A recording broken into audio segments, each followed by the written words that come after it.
ఓం విఘ్నేశ్వరాయ నమః. ఓం సరస్వత్యై నమః. మాతృదేవో భవ, పితృదేవో భవ, ఆచార్యదేవో భవ. హరి ఓం తత్సత్. ఈ భాగవతం వినడం వల్ల మనకి ప్రయోజనం ఏమిటి అని మనం ప్రశ్నించుకున్నట్లయితే, భాగవతం విన్నప్పుడు మన మనస్సు ప్రశాంతంగా ఉంటుంది. ఎప్పుడైతే మన మనస్సు ప్రశాంతంగా ఉందో, మనం ఏ పని తలపెట్టినా అది దిగ్విజయంగా నెరవేరుతూ ఉంటుందన్నమాట. భాగవతం వినడం వల్ల మనలో ఉన్నటువంటి కోపము అనేటువంటి దుర్గుణం అది హారతి కర్పూరంలా ఆవిరైపోతూ ఉంటుంది. చూడండి, మనం కర్పూరం వెలిగించిన తర్వాత అది ముద్దగా ఉన్న దాన్ని వెలిగించిన తర్వాత ఆ తర్వాత శూన్య ప్రదేశం ఏర్పడుతుంది. ఆ కర్పూరం ఏమైపోయిందో మనకే తెలియదు. అక్కడ బూడిద కూడా మిగలదు. అలాగే కొంత పెట్రోల్ బయట పెట్టినట్లయితే అది గాలిలో కలిసిపోతూ ఉంటుంది. అలాగే అది ఆవిరైపోయినట్లుగాని మనలో ఉన్నటువంటి దుర్గుణాలన్నీ ఆవిరైపోవడానికి భాగవతం వినమన్నారు. పూర్వకాలం ప్రతివారు భాగవతాన్ని తప్పనిసరిగా వినేటువంటి వారు. ఆ సాంప్రదాయం చాలా మంచిదన్నమాట. భాగవతం భాగవతం అని ఒక 10 సార్లు మీరు అని చూడండి. భాగవతం భాగవతం భాగవతం భాగవతం భాగవతం భాగవతం భాగవతం భాగవతం భాగవతం. ఆఖరికి ఏమని అర్థం వస్తుందంటే భాగవతాం అనేటువంటి అర్థం వస్తుంది. అన్ని రకాలుగా కూడా ఆ భగవంతుని యొక్క కథ వినడం వల్ల మన మనస్సు ప్రశాంతంగా ఉంటుంది. మనం ఏ పని చేయడానికైనా సుముఖంగా ఉంటాం. అందుచేతే భాగవతాం అనేటువంటి అర్థం సార్థకమైందన్నమాట.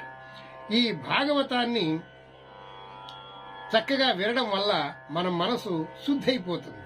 మనకి శరీరం మురికి పట్టినప్పుడు స్నానం చేస్తే ఎలా అయితే శుద్ధి అవుతుందో, మరి మనస్సుకి మురికి పట్టినప్పుడు దాన్ని శుద్ధి చేయడానికి ఏమిటయ్యా ఔషధం అంటే భాగవత శ్రవణమే దాని యొక్క శుద్ధికి నివారణ అన్నారు. మన మనస్సుని శుద్ధి చేసుకోవడానికి భాగవత కథాశ్రవణం వినమన్నారు.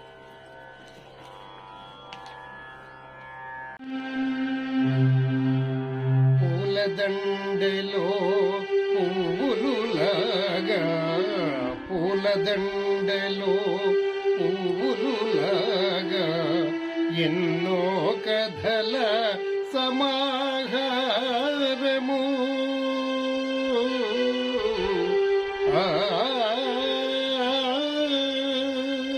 పూలదండలో పువ్వులులాగా, పూలదండలో పువ్వులులాగా ఎన్నో కథల సమాహారము.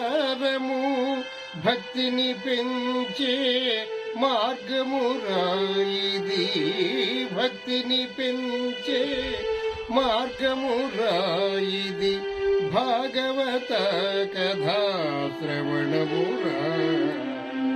శ్రీ భాగవత కథా శ్రవణం ఎన్నో జన్మల పుణ్యమురా, ఎన్నో జన్మల పుణ్యమురా. ఈ భాగవత కథలు వినడానికి కూడా పూర్వజన్మ సుకృతం ఉండాలి అని మన పెద్దలు చెప్తూ ఉంటారు. ఎవరైతే ఈ భాగవత కథలు వింటారో వారి యొక్క జీవితం అద్భుతంగా ఉంటుంది. ఈ కథలు వినడం వల్ల అలౌకికమైనటువంటి లాభం కలుగుతుంది. మనకి భగవంతుడు మనకి ఏమి కావాలో అవి ఇస్తూనే ఉంటాడు. అలౌకికమైనటువంటి లాభాలు అంటే ఏమిటంటే, భగవంతుడు ఈ సృష్టిలో చేయలేనటువంటిది లేనే లేదు. ఒక పెద్ద తుఫాను రావాలన్నా ఆ భగవంతుడు ఇచ్ఛానుసారం వస్తూ ఉంటుంది. పెద్ద గాలివాన రావాలన్నా ఆయన ఇష్టానుసారం వస్తుంది. సముద్రంలో భడబాగ్ని పెద్ద అగ్ని పుట్టాలన్నా ఆయనకే సాధ్యం. మానవునికి సాధ్యము కానటువంటివి అనేకమైనటువంటివి భగవంతుడికి సాధ్యమవుతాయి. భగవంతుడి యొక్క శక్తి ఈ ప్రపంచం యావత్తు నిండి నిమిడీకృతమై ఉంటుంది కాబట్టి ఆయన చేయలేని పని అంటూ ఉండదు. కాబట్టి మనకు కావలసినటువంటి పనులు ఆయన చేయడానికి చేస్తాడు అనడానికి అతిశయోక్తి లేదనమాట. అలౌకికమైనటువంటి లాభం మనకి వచ్చి పడుతూ ఉంటుంది. భగవంతుని యొక్క భక్తి ఎవరైతే చేస్తూ ఉంటారో వాళ్ళకి అలౌకికం కనపడకుండానే ఎంతో మేలు జరుగుతూ ఉంటుంది. ఒకవేళ కొన్ని లక్షల రూపాయలు నష్టం వచ్చేటువంటి దాన్ని భగవంతుడి యొక్క అనుగ్రహం ఉంటే రూపాయి కూడా నష్టం రాకుండా జరిగేటువంటి అవకాశాలు ఉంటాయి. అలా బజార్లు వెళుతూ ఉంటే ఏదో ఒక యాక్సిడెంట్ కావలసినటువంటి పరిస్థితి సంభవించినప్పుడు ఆ భగవంతుడి యొక్క అలౌకికమైనటువంటి లాభం వల్ల భక్తులకు ఆ ఆపద నుండి ప్రక్కకు తొలగించడం కూడా జరుగుతుంది. ఇలా అనేక లాభాలు గ్రహించగలిగితే ఉంటాయి, తెలియనటువంటి వాడికి తెలియదన్నమాట. అందుచేత భాగవత కథలు వినాలి అని మన పూర్వీకులు చెబుతూ ఉన్నారు. గత ఎపిసోడ్లో పరీక్షిత్ మహారాజుని నిర్లక్ష్యం చేశాడని, ఆ శమీకుడు కనీసం నన్ను సైగ చేసి రమ్మనలేదు, కూర్చోమనలేదు, పండ్లు ఫలములు ఇవ్వలేదు, కనీసం దప్పికవుతుందని మంచినీళ్ళు అడిగితే ఇవ్వలేదు అనేటువంటి కోపంతో చచ్చిపోయినటువంటి పాముని ఆ శమీకుని మెడలో వేయడం జరిగింది. అది చాటుగా ఉన్నటువంటి పిల్లలందరూ చూసి వారు పరుగు పరుగున ఆ గంగానది ఒడ్డుకి వెళ్లి ఆ శమీకుని యొక్క కుమారుడైనటువంటి శృంగికి ఈ విషయం చెప్పడం జరిగింది. రాజుగారు ఆ సర్పాన్ని వేసి కోపంతో వెళ్లిపోయాడు. కొంత దూరం వెళ్లిన తర్వాత అక్కడ ఏదో ఒక సరోవరం ఉంది, అక్కడ నీళ్లు తాగి ఆయన ఇంటికి వెళ్లిపోయాడు. ఎప్పుడైతే ఈ మునికుమారులు ఆ గంగానది ఒడ్డున ఉన్నటువంటి ఆ శమీకుని యొక్క కుమారుడైనటువంటి శృంగికి ఈ విషయాన్నంతా పోసగుచ్చినట్టు చెప్పడం జరిగింది. ఓ శమీకుడా, మీ నాన్నగారు సమాధి స్థితిలో ఉండగా ఎవరో ఒక రాజు వచ్చాట. ఆ రాజు వచ్చి మేము కళ్ళారా చూస్తూనే ఉన్నాం. 4-5 సార్లు మంచినీళ్ళు ఇమ్మని అడిగాడు. మీ నాన్నగారు సమాధి స్థితిలో ఉన్నారు, ఆయనకి ఏమీ తెలియదు కాబట్టి ఆ రాజుగారు కోపగించి ముని మీద కోపగించి పక్కనే చనిపోయి ఉన్నటువంటి సర్పాన్ని మెడలో వేసి వెళ్లిపోయారు అని ఇటువంటి విషయాన్ని ఆ ముని బాలకులందరూ కూడా ఆ శృంగికి చెప్పడం జరిగింది. వెంటనే తండ్రికి ఇంత అవమానం చేసినటువంటి ఆ రాజుని నేను ఊరికే వదలను అని ఆ శమీకుడు ఇలా శపించడం జరిగింది. గత ఎపిసోడ్లో పరీక్షిత్ మహారాజుని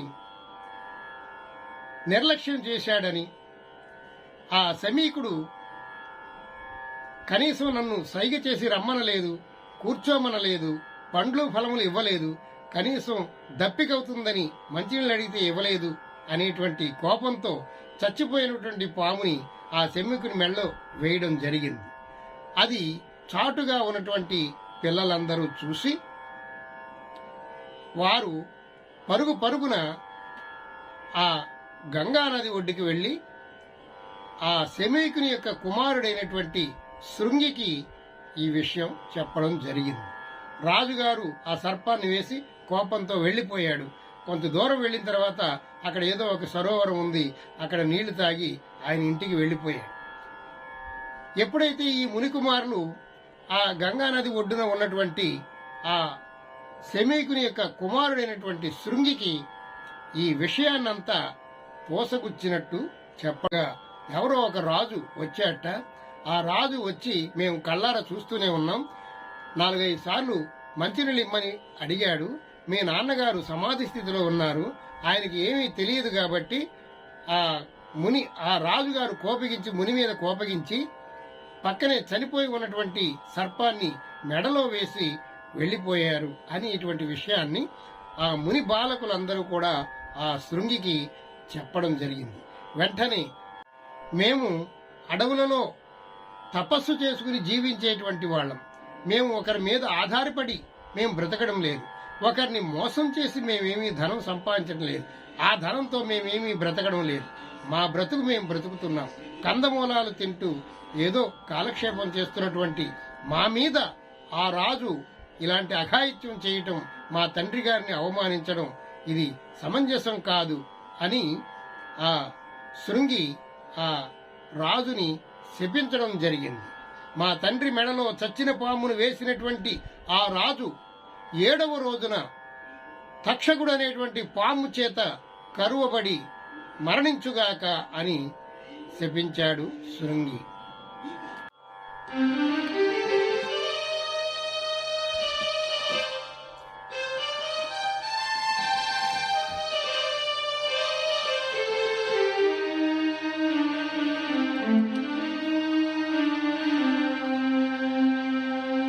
శమీకుని యొక్క కుమారుడైనటువంటి శృంగి ఆ రాజుగారిని శపించి చాలా బాధతో దుఃఖపడుతూ ఆ నదీ తీరం నుండి పరుగు పరుగున తండ్రి దగ్గరికి వచ్చాడు.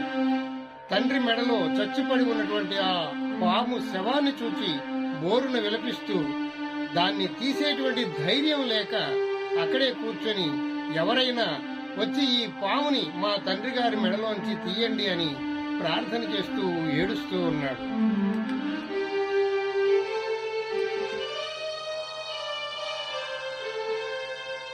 అంతలో ఒక బలమైనటువంటి మనిషి వచ్చి ఆ పామును తీసి ప్రక్కగా పడవేశాడు. బోరున విలపిస్తూ ఉన్నాడు శృంగి. అంతలో సమాధి స్థితి నుండి లేచి పైకి వచ్చినటువంటి శమీక మహర్షి, నాయనా కుమారా, ఎందుకు నీవు దుఃఖిస్తున్నావు? నీ దుఃఖానికి గల కారణం ఏమిటి నాయనా అని అడుగగా జరిగిన విషయమంతా కూడా ఆ తండ్రికి శృంగి చెప్పడం జరిగింది. తండ్రి, నీవు సమాధి స్థితిలో ఉన్నప్పుడు ఎవరో ఒక రాజట ఆయన వచ్చి నీ మెడలో చచ్చినటువంటి పాముని వేయటం నన్ను కలిచివేసింది. ఆ రాజుని నేను శపించాను. ఈ రోజు నుండి 7వ రోజున తక్షకుడు అనేటువంటి పాముతో మరణించుగాక అని శపించాను తండ్రి అని చెప్పడం జరిగింది. అప్పుడు శమీకుడు, అయ్యో కుమారా, ఎంత తప్పు చేశావురా! రాజు అంటే ఎవరనుకుంటున్నావు? మనకు కన్న తండ్రి లాంటి వాడు. ఇంతకీ ఆ వచ్చినటువంటి రాజు ఎవరా అని దివ్య దృష్టితో చూచినటువంటి ఆ శమీకుడు వచ్చినటువంటిది పరీక్షిత్ మహారాజు అని తెలుసుకుని ఎంతో బాధపడ్డాడు. పరీక్షిత్ మహారాజు చాలా గొప్పవాడు, మంచి వంశములో జన్మించినటువంటి వాడు, ప్రజలను కన్నబిడ్డల వలె పాలిస్తున్నటువంటి వాడు. అలాంటి రాజు దొరకడమే ఒక అదృష్టం. అలాంటి రాజుని ఎందుకురా శపించావు అని, కుమారా, నువ్వు చాలా తప్పు చేశావు నాయనా. రాజులని మనం గౌరవించాలి గాని మనం శపించకూడదు. వారు మన ఆశ్రమానికి వచ్చినప్పుడు వారికి అతిథి మర్యాదలు చేయాలి, అనేక రకాలుగా సత్కరించాలి గాని నీవు ఇలా శాపం ఇవ్వడం అనేటువంటిది తగునా? చాలా తప్పు చేశావు, పొరపాటు చేశావురా తండ్రి. ఇలాంటి మహారాజు మళ్లీ మనకి లభించడం చాలా కష్టం. ప్రజలను కన్న బిడ్డల వలె పరిపాలిస్తున్నటువంటి ఆ రాజుని శపించి నువ్వు చాలా తప్పు చేసావు నాయనా అని చాలా విచారపడ్డాడు శమీకుడు.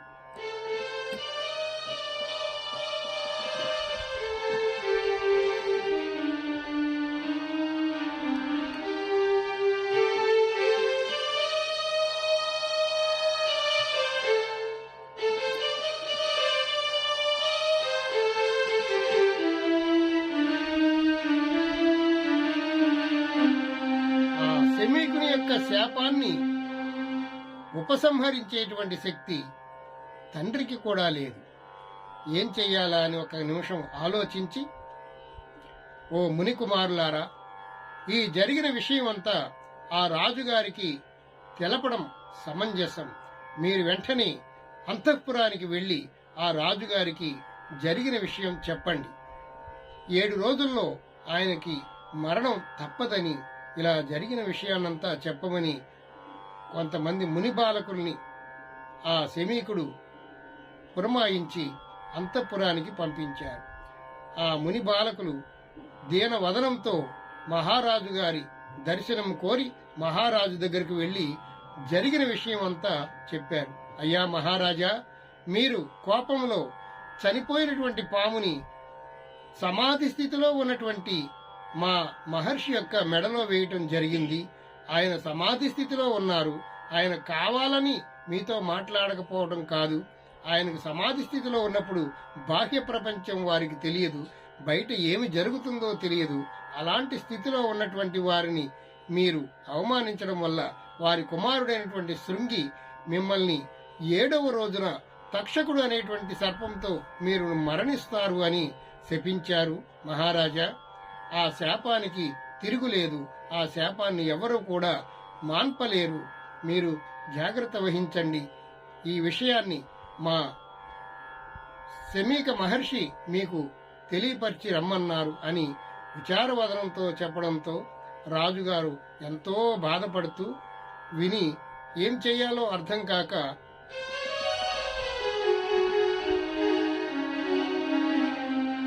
మంత్రి గారితో ఆలోచించారు.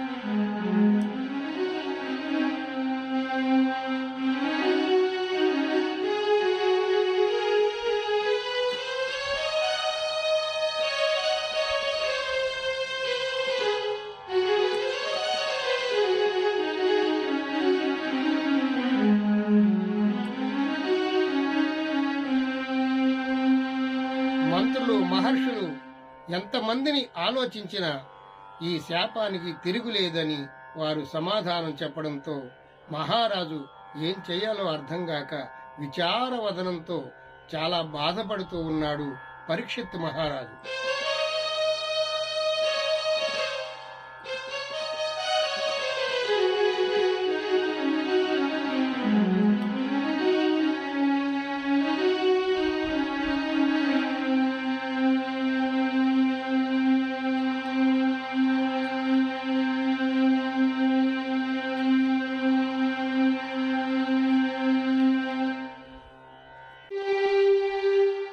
కలియుగ జనులపై ఎంతో ప్రేమతో, కలియుగ జనులపై ఎంతో ప్రేమతో వ్యాస మహర్షి అందించినది. కలియుగ జనులపై ఎంతో ప్రేమతో, కలియుగ జనులపై ఎంతో ప్రేమతో వ్యాస మహర్షి అందించినది. 12 స్కంధముల గ్రంథరాజము, 12 స్కంధముల గ్రంథరాజము, సుఖముఖ ప్రకటిత అమృతమురా, సుఖముఖ ప్రకటిత అమృతమురా. శ్రీ భాగవత కథా శ్రవణ ఎన్నో జన్మల పుణ్యమురా, ఎన్నో జన్మల పుణ్యమురా. ప్రేక్షక మహాశయులకు ఈ వీడియో మీకు నచ్చినట్లయితే మా పురాణామృతం ఛానల్ని సబ్స్క్రైబ్ చేసుకోండి, లైక్ చేయండి, షేర్ చేయండి. సర్వే జనా సుఖినో భవంతు. సమస్త సన్మంగళాని సంతు. హరి ఓం తత్సత్.